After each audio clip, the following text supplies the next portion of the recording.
Εγώ, ο Λεμουέ Γκιούλιβερ, θα σας πω την πιο ενδιαφέρουσα περιπέτεια που είχα στη Νότια Θάλασσα. Στις 5 Νοεμβρίου του 1699 ήμασταν 30 μοίρες δυτικά όταν ξαφνικά ξέσπασε μία τρομακτική καταιγίδα.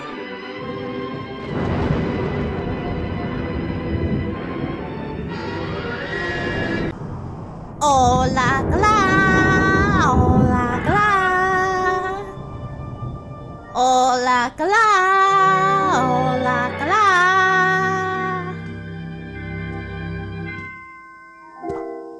Όλα καλά, τη μέρα βροχερή, ας το σύννεφο πίσω από αυτό λιαχτίδα έχει χρυσή.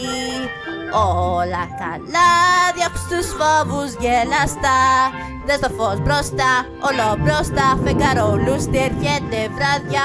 Πάμε παιδιά όλοι χαροπά, όλα καλά. Γιατί πρέπει τούτο να το τραγουδώ? Αυτός που το γράψε θα ήταν χαζός. Το φως είναι μπροστά, να πάτε μπροστά. Καλώς στο σπίτι μου και ξαπλωτά.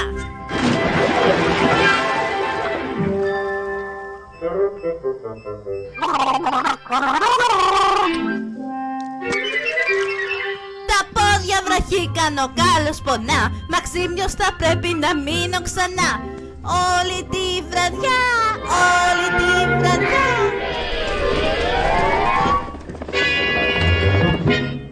Ξυπνάω τον κόσμο να του πω πως όλα είναι καλά.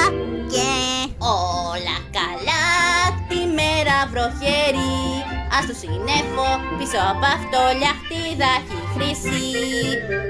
Όλα καλά, διώξ' τους φόβους γελαστά, δες το φως μπροστά, όλο μπροστά, φεγγαρόλουστη έρχεται βράδια. Πάμε παιδιά όλοι χαροπά.